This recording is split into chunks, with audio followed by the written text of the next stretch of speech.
Нурматов Кубанычбек Советович Жогорку Кеңештин депутаттын ыйгарым укуктарын аткарууга киришип жатып, Кыргыз Республикасына берилгендигимди билдирип, Кыргыз Республикасынын жана мыйзамдарын сактоого, өз милдеттерин бүткүлөрдүн кызыкчылыгында аткарууга, Кыргыз мамлекети эгемендигин, аймактык бүтүндүгүн жана көз карандысын коргоого ант берем. Жогорку Кеңештин депутаты Кубанычбек Нурматов 2015-жылы Кыргызстан партиясынын курамында шайланып келген.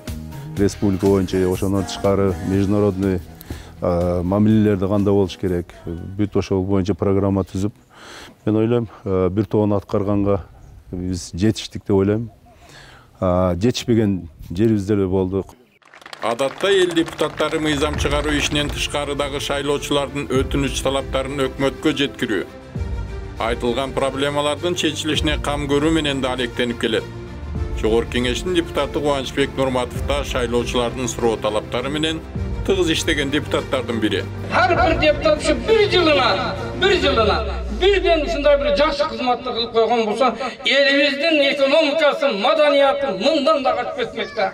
Жолубуз асфальт болбой калды го деп неме кылсам, кылып берем, бүтүрүп берем дедилер. Рахмат, мына бүтүрүп берди. Азыр өздөрү дагы кыйналбай жакшына келишип, бир аз калган жерде кыйналып калышты, машиналарды амортизация. Караван районундагы жолдордун абалын жеринде көрүп келип, аларды ремонттоо боюнча эң көп көтөргөн депутаттардын бири. Айыл калкынын талабы эл депутатынын көмөгү менен аталган райондун бир катар айылдарынын көчөлөрүнө асфальт төшөлгөн. Илдин көйгөйү менен Араван районунун ар бир айылына кирип чыккан. Бул боюнча Гүлбаар айылынын аксакалдары эмне дейт? Биринчи бизге мына спорт зал салып берди. Азыр жаштарыбыз ушу спорт залда занимация кылып, футбол неме кылып, волейбол ойношуп, шахмат ойношуп, ошо спорт менен неме кылышып атат. Анан кийин ушу мына жол проблемасы бар эле, ушу жолдорду ham акырындап чечип атат мына. Албетте, кимдин эле болсо кадыр баркы иштеген иши менен бааланат эмеспи? Депутаттыгы да дал ошондой. Жолду мына ар жылы 1 километрден алып келип атат. Мына быйыл дагы өткөн, анан эң чоң иштердин бири ушул таза суу. 180 миллионго проект жазылып, азыр бүткөн, акчасы бүткөн. Ушул аз-маз адистердин иши бар экен. Алысырактан мына Нокат жактан келип атканы себептен ошол адистер азыр ошонун үстүндө иштеп атат. Андан тышкары бул бала ушундай башка депутаттар окшоп 5 жылдын ичинде качан шайлоо гана болгон убакта эмес. Шайлангандан бери өтө көп келди. Эл депутатына Жаңы Жол айылынын тургундары да тынбай кайрылып турушат экен. Жакшылыктарды бизге көп нерсе неме кылат. Россиядагы жардамга талаптуу жигиттерибизге, элибизге жардам берип атат. Ушу Арава районунан. Арава районундагы баягы кичинекей азмыз ооруп нетип калгандарга да жардам берип атат.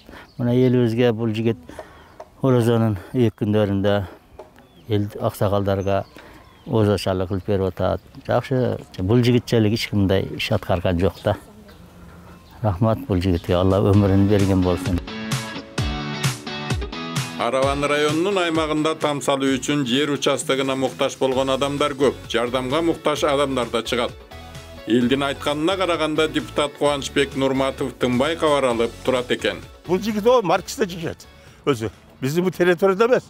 Ошол жерде болсо да келип элдерди иштерини көп оор ишти жеңилдетип берди.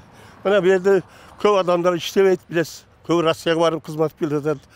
Көп ушул жерде берди мына тоодо астабыз таш-паш, ашак-башак чыгара турган балдарга көп иштерди жардам берди. Олар иштерин токтотуп койдулар, келип ар бирини текшерип, как низам низинде ошол жерде жардам берди көп. Көп адамдар курсан.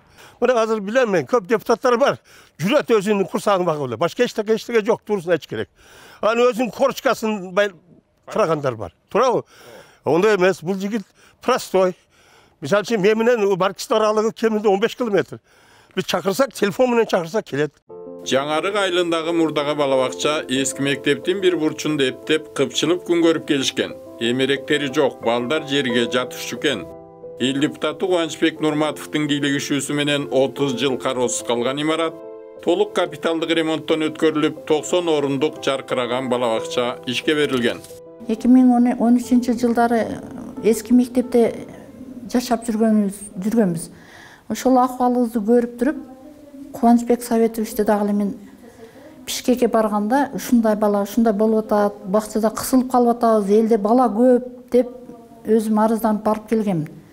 Барып келгенми бир айга калбастан бар жогубузду тактап, жада калса балдарым жерде жатат эле. Биринчи ачкандачы кроваттарды алып, дивандарды саздап берди 50 балага. Андан кийин бул бакчаны көрүп, имаратты көрүп, ушуга аракет кылды да. Аракет кылып 2018 жылы 22 сентябрда ачылышы болду. Өзүңүз күбө болдуңуз. Ошондон бери иштеп келатабыз. Имараттын мурда фап болуп турган бөлүгүн ремонттон өткөрсө дагы 90 баланы кабыл алса болот. Аталган айылда депутаттын көмөгү менен жасалып жаткан иштер деле арбын. Бул бала өзүбүздө чоңойгон. Ушул мектепте окуган. Өзүбүздүн айылда чоңойгон өзүбүздүн кадыр. Мына элге канчалык жардам бергенин эл өзү эмне жакшы билет. Мына өткөн сезондо эң жакшы иштерди кылды. Мына о детсадка чоң салымын кошту. Жолдорду асфальт кылышка ушул баланын кызматы жүзө чоң. Эми ушуга окшогон жакшы кадрларды эл билип колдошуу керек да. Депутат Кубанычбек Нурматов республиканын чегинен сырткары да иш-чараларды уюштуруп, демөөрчүлүк кылып келет. Мындай иш-чаралардын бири 2019 жылдын апрель айында Араван коомунун көмөгү менен Москва шаарынын Динамо спорт комплексинде өткөн волейбол оюну боюнча турнир. Чет өлкөдө иштеп жүргөн мигранттардын көйгөйлөрү депутаттын иш аракеттеринин бири өңүтөңдөнүп калган. Каза болгондордун сөөгүн жеткирүүдөн тартып, күнөөсүз кармалып, акчасын алдатып жибергендерге чейин кийлигишүүгө аргасыз. Биздин бир район, Араван районунда 130 000 эли болсо, милицияхана бар. Бизде РОВД бар, сот бар, СМБ бар. Ошол жерде РОВДда 200 сотрудник бар. Анан кийин Москванын өзүндө эле бир 700 000 биздин жараныбыз бар. Посольствода 21 адам болгон 2 юрист бар. Кайсынысыга жетишет. 9 миграцион служба бар. Регион чоң, Россия боюнча. Ошол боюнча мен көп жолу айттым элем, эгер биздин жарандарга көпчүлүгү юристтердин жетишпегендигинен, өздөрүнүн көпчүлүгү билбейт эле, билесиздерден бардыгы эле юрист эмес да. Түшүнбөстүгүдөн алданып калып, айлыгын ала албай калып, анан кийин эптеп ошол жерден бирдемени причина кылып, жөндөн жөн камалып калгандар дагы көп болуп атат. Биздин жарандар септегенде, законду билбегенден тияктан результат кылыш үчүн эле биздин жарандарды киргизип койгондор болуп атат да. Айлыгын ала албастан, айлыгын берер маалда ошол маалда депорт кылып койгондор көп болуп атат. Ошол боюнча көпчүлүк кайрылды, көбүнү чечтик. Чечилбеген маселеде дагы көп болуп атат да. Ошол маселе боюнча бүгүнкү күндө мен каттуу койгонмун парламентке. Септегенде биздин өкүлчүлүктү, ошол жердеги элчиликти, юристтерди көбөйтсөк. Сизге чоң рахмат эге. Ушунча жардам берипсиз, шу Москвага келип, шу Араван коомдук балдарына коюп, шу Араванда бала экен деп мен биз ушунча жардам берипсиз, сизге чоң рахмат эге. Алла ыраазы болсун эге. Ризат көрбөсүн эге. Анан шу Москвада шу Аравандык коомдук балдарына дагы рахмат. Алла ыраазы болсун алардан бардыгына. Сизге рахмат. Ушунча мен аварияга түшүп, ушунча жатам. Ага ушунча жардам берип, мана аэропортко келип, күзөтүп, колумга акча берип даже. Нары жакта Кыргызстанда ham уже мен жактан сүйлөшүп, балдар скорда сүйлөшүп коюп, поликлиникада сүйлөшүп коюшту. Рахмат эке. Баардыгыларга, аке-укелер. Рахмат сизге, чоң рахмат. Алла ыраазы болсун силерден. Deputatımız bizge katta yordamlar deydi. Biz Rossiyada firmada ishlardik. Firma bizni aldab, pullarimizni bermay qo'ydi. 1 milliondan oshiq pul, 1,5 milliondan oshiq pul edi. Olib, kopeykasigacha bizga yordam qildi mana bolalarni. Kelishimizga mana karantin paytida har bir odamni kelishiga kelganimizdan keyin Bishkekda kutib olib, O'shga jo'natdi. O'shda ham har kuni telefon qilib tuzaymizlar. Karantinlar tugaguncha so'radi. Shunaqa boshlarimiz bo'lishligini biz xohlaymiz. Shunaqa insonlarni davlatimizni boshqarishini bo'lishini xohlaymiz. Alyanarf ayılında Soyuz malında verilgen yer uchastkalari endigiçe mıyzamdaştırılbay, prokuratura jergilüktүү turgundardy jüregi oru kılıp жаткан. El deputatı bu meselenin artından düşüp jürüp çeçkenge jetişken. Hamma yo'g'i to'g'ri, lekin qizil kitob berib qo'yadi. Ashundan buyoqqa mana shu ko'pi tom solishga kuchi qurbi yetsa dağı qo'rqishib so'rayotadi. Prokuraturadan kelib solishmaysin, bu yerda dokumenti yo'q deb aytishadi. Biz ko'pi buttirib ashatga ko'chib chiqqaniga 20 yil bo'lganlarni bolalari onda butib hozir voyaga yetishdi. Ko'pi uy solgani ham qo'qishib turganlari ham bor. Fundament qurib qo'ygan, hali uyni solgani yo'q, tom solgani yo'q. Naravan rayonunda Oktyabr uchastkasında Navabakar degende buna to'xtam chiqqan sizlerдің to'xtamingizlar. Biroq Apaz Jumaqulov malındağı. Oşonda to'xtamning negizinde çek alışıp 20 yıldan aşıp uydu kurgan bugün günde dokument berip septegende prokuratura жазып qo'yiptir bu boyunca. Bular samazaqbat bolgan emas da bular. Yer kodeksinden çıqqan emas şu malda. Ушуну да сиздерде жатат карап берип оң жагына чечип берсеңиздер. Талдап берели, эгер токтомул отурган болсо, мына быйылкы биз жаңы кабыл алган сиздер менен чогуу мыйзам бар да, 2009-жылы 31-июлга чейинки кайсы бир мамлекеттик органдын чечими бар жерлердин бардыгы трансформацияга барат деген. Ага маселе жок, ал өтүш керек эгер чечим боло турган болсо. Rayondogу Чегават айылында да депутаттын көмөгү менен көчөлөр асфальтталып, шагыл төгүлүп, тез жардам мунаасы берилген. Жеңилдетилген шартта көп кабаттуу үй куруу пландалып жаткан. Şu bola көп иштерди кылды биз кышлакка. Juda көп иштерди кылды. Эми айткан сөзүнү ошону аягыга чейин чыгып аткарып атат да. Башкаларга ошо убада берип качып кеткен жок. Эң абдан жакшы боло экен, действительно айтыш керек. Оматыны берсин. Дагы шайлоодо шайлайбыз, обязательно шайлайбыз. Менин ашы калтырап салтырасам болсо ham баары бир үйдө отуруп телефонду ham ишпей турам. Ошон үчүн şu баланы мен жакшы көрдүм. Абдан честный, туура сүйлөй турган, алдабай турган, март. Анан жанында акчасы болгон менен акчаны чыга турган жерлерин билип таап, ушуларды кырып атат да. Унга ham баш иштеш керек да. Жакшы бала акаттан. Эми мана өзүңүз азыр эчтик, эми 9 этажлык дом куруп берем деп. Кандай жакшы. Азыр үй кура албаган, домду кура албагандар көп да. Жаштарыбыз бар эле далиги квартирант болуп отурат. Ата-анасынын кышыгыга кирип эле. Эми ошолорам агар үй курса чыгып кетет, ошол жерге чыгып өзлөрү алакайда жашап, кандай кылып жашаш керек, кандай кылып карынды багыш керек, үйрөнөт да. Жалпы Араван району боюнча үй куруу үчүн жер тилкелерин берүү олуттуу көйгөй катары эсептелип келүүдө. Мына Кудай буйрса 40 канчайым гектар жер Альян немеде Юсуповада трансформация болуп бүтөйүн деп калды. Кудай буйрса Алянарфта 58 гектарын бүтүрүп бердим. 2,5 жыл дегенде комиссия түзүп Юсуповада немеде Чековатта 20 гектары 10 сотик бүткөн. Бирок ал жерде 20 гектар жерден бөлөк жерибиз жок дейт. Аны бөлүп бере турган болсок элге 6 сотиктен бөлө турган болсок 200 канчайым адамга жетет экен. 4 сотиктен бөлсөк 300 адамга жетет экен. Очередде 2,5 миң адам турат. Ошон үчүн элдеринен мага неме сунуш түштү, көп кабаттуу үйлөрдө. Көп кабаттуу үйлөрдү билесиз, президенттин деле программасында бар, өкмөттүн деле программасында бар. Биз азыр ошонун үстүнөн президент менен өткөндө отуруп, чогуу көрүп, кагазды көрүп, чогуу иштеп атабыз. Кудай буйрса, международный фонддор бар, инвестицион фонддор, ошолордон акча алып, аз күндөрдүн ичинде биз бул боюнча презентация өткөрөм элге. Бир 10 жылга, 15 жылга ипотечный болуп, үйлөр дагы бериле баштайт.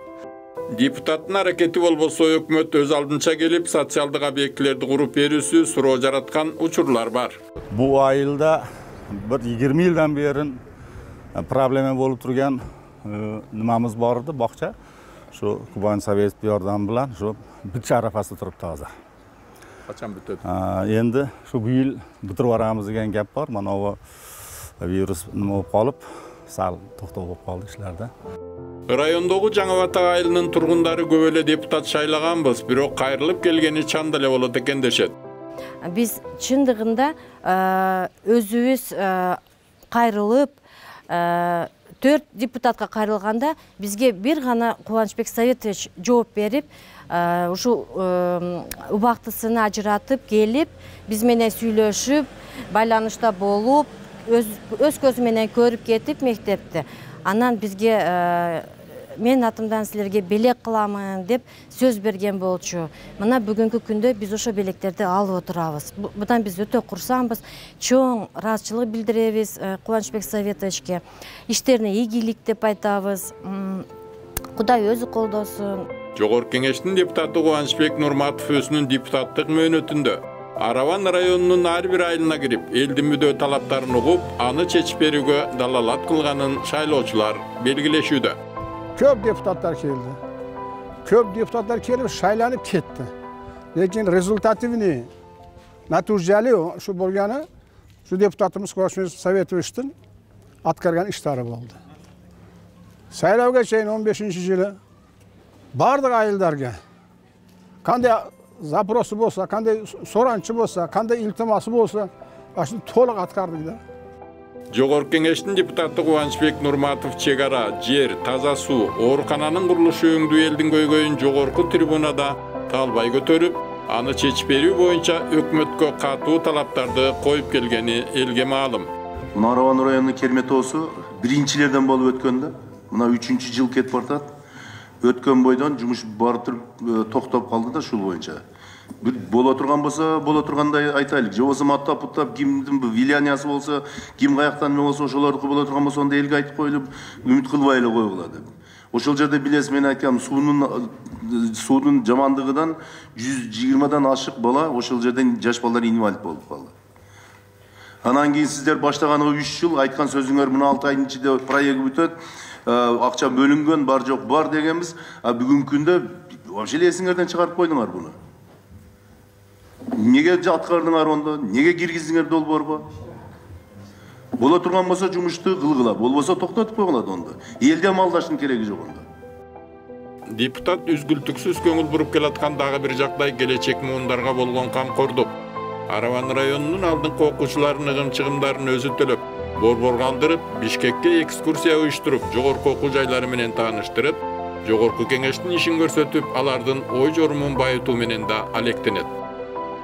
Өзү кесиптик окуу жайынын бүтүрүүчүсү болгондуктан кесиптик окуу жайларга көмөк көрсөтүүнү да унутпайт. 112-чи кесиптик лицейге болгон кезектеги жумушчу сапар.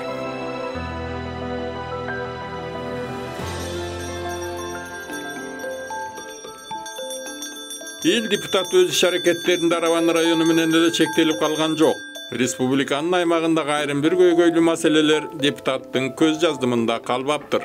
Дөбөлүү, нарындагы дөбөлүү айыл өкмөтүндөгү Абиров мектеп боюнча мына азыр контейнерди коюлгандан бери азыр канча шум болуп атат. Бул боюнча мен канча жолу кайрылдым эле мына кат менен. 16-жылы кайрылдым, 17-жылы кайрылдым, 18-жылы кайрылдым сиздерге. Мына ошол жерде шарты оор деп, ушуну бүтүрбөгөнүңүздөрдөн бүгүн эми контейнерди эртең кандай окушат контейнерди мен билбейм бул боюнча. Жогорку кеңештин депутаты Кубанычбек Нурматов пандемияга чейин деле ооруканалардын абалын жакшыртуунун аракетин көрүп келген. Араван райондук ооруканасына бир тез жардам машинасы, зарыл керек аппаратуралар берилген. Кыргыз курортология жана калууна келтирип дарылоо илим изилдөө институтунда узак жылдардан бери ремонт болгон эмес. Чатырынан суу тамчылап, палаталары, башка дарылоо кабинеттери оңдоп түзөөнү талап кылып калган. Жылуулук системасы, канализациясы иштен чыга баштаган. Буга жогорку кеңештин бюджет жана финансы комитети кийлигишип, натыйжада каражат бөлүнүп, капиталдык ремонттон өткөрүүгө мүмкүн болгон. Анын ичинде мен өзгөчө белгилеп кетүүчү депутатыбыз бул Кубанычбек Советович Нурматов. Бул кишинин бир эмгекчилдиги, жөнөкөйлүгү, ошол эле кезде мүнөзүнүн катаалдыгы, татаалдыгы бар экен. Ай сайын, жума сайын келген күндөрү болду. Айтпай, дебей эле күнү түнү түрдүү формачан келип текшерип, өзгөчө жана капремонт жүрүп жатканда, аппараттар келип жатканда тынымсыз кабар алып турду. Эми ошол биз ушул операцияны аягына чыгарыш үчүн мындай жылма түптүз эле болуп калган жок. Көп жолу жыгылдык, көп жолу токтодук, көп жолу жыла албай калдык.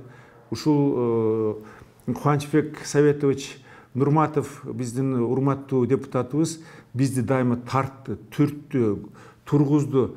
Биринчи Кудайдын, экинчи ушу кишинин чоң салымы менен биз мына жетишкендиктерге бүгүн жетиштик. Бүгүнкү күндө биз сыймыктануу менен айта алабыз. Ооба, биринчи Кудай, экинчи коллектив, үчүнчүдөн ушу жогорку кеңештин депутаттарынын арты менен биздин клиникабыз, өзүңүздөр көрүп турасыздар, уялбайбыз, баардык жагынан жаркырап, жакшынакай дарыланып атышат.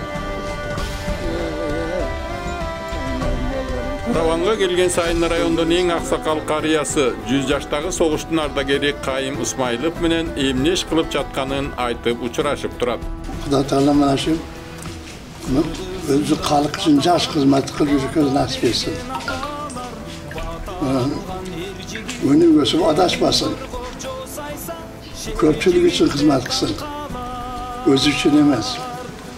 Көпчүлүк аталык алып, mana shu kızlardan ölüp, ömrünüzge bereket verip, duvarlanmış kalır. Kudayım ki, Maşsara'dan jakşı, özü sarılmış kaldı kalır. Nasip kılaması.